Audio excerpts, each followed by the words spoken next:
আসসালামু আলাইকুম my lovely viewers, আপনাদের জন্য আমার আজকের রেসিপি টক ঝাল মিষ্টির সাথে জলপাইয়ের আচার। এই আচারটা খেতে এতটাই সুস্বাদু যে চুলা থেকে নামানোর সাথে সাথেই ফুরিয়ে যাবে। একবার বানিয়ে ফ্রিজ ছাড়া অনেকদিন সংরক্ষণ করতে পারবেন, তাই অবশ্যই বেশি করে বানাবেন। রেসিপি ভালো লাগলে লাইক, কমেন্ট এবং শেয়ার করার অনুরোধ রইল।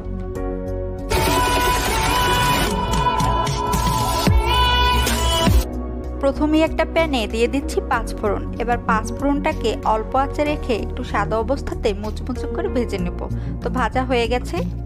জলপাইয়ের আচারটা তৈরি করার জন্য আমি এখানে 1 কেজি জলপাই নিয়েছি। এই পর্যায়ে জলপাইগুলোকে খুব ভালোভাবে সিদ্ধ করে নিয়েছি।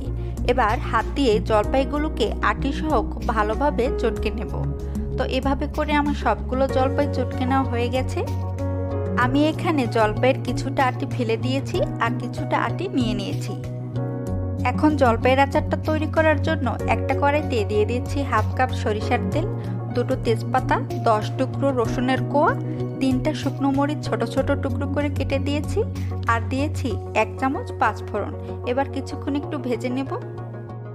এখন দিয়ে দিচ্ছি 1 চা চামচ আদা বাটা, 1 চা চামচ রসুন বাটা আর সাথে দিচ্ছি 1 চা চামচ সাদা সরিষা বাটা। এখন আবার একটু কিছুক্ষণ ভেজে নেব। যে কোনো ধরনের আচার তৈরি করার ক্ষেত্রে চেষ্টা করবেন বাটা আদা রসুনটা ব্যবহার করার জন্য, এতে করে আচারটা অনেক দিন ভালো থাকে। এখন দিয়ে দিচ্ছি জলপাই, একটু মিশিয়ে নিচ্ছি। মেশানো হয়ে গেছে। এখন দিয়ে দিচ্ছি হাফ চা চামচ লবণ, সাথে দিচ্ছি হাফ চা চামচ হলুদের গুঁড়া আর হাফ চা চামচ মরিচের গুঁড়া। এখন সবগুলো উপকরণ জলপাইয়ের সাথে খুব ভালোভাবে মিশিয়ে নিব। কিছুক্ষণ একটু ভেজে নেব যাতে করে হলুদ আর মরিচের যে কাঁচা স্মেল আছে সেটা চলে যেতে পারে। কিছুক্ষণ ভেজে নেওয়া হয়ে গেছে। এখন দিয়ে দিচ্ছি 2 কাপ চিনি। এখন চিনিটা জলপাইয়ের সাথে খুব ভালোভাবে মিশিয়ে নেব। তো মেশানো হয়ে গেছে। এই পর্যায়ে চিনিটা খুব ভালোভাবে গলে গেছে। এখন কিছুক্ষণ ভেজে নেওয়ার পর দেখতেই পাচ্ছেন এটা অনেকটা ঘন হয়ে গেছে আর এর কালারটাও অনেকটা চেঞ্জ হয়ে এসেছে।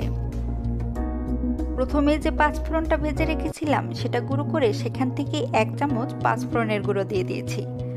এখন দিচ্ছি হাফ চা চামচ শুকনো মরিচের গুঁড়া, 1 চামচ ভিনেগার। এখন জলপাইয়ের সাথে খুব ভালোভাবে মিশিয়ে নিব। তো আমার মেশানো হয়ে গেছে। 2-3টা শুকনো মরিচ ছোট ছোট টুকরো করে কেটে দিয়ে দিয়েছি, এটা দেখার সৌন্দর্যের জন্য। এখন একটু মিশিয়ে নিচ্ছি। এখন আমাদের জলপাইয়ের আচারটা কিন্তু একদম রেডি। এই পর্যায়ে নামাতে হবে। এই আচারটা ঠান্ডা হয়ে যাওয়ার পর আরো অনেকটা ঘন হয়ে যাবে। এখন ঠান্ডা করে নিয়েছি। তৈরি হয়ে গেছে জলপাইয়ের আচার। ভাত বা খিচুড়ির সাথে এই আচারটা খেতে কিন্তু খুবই ভালো লাগে।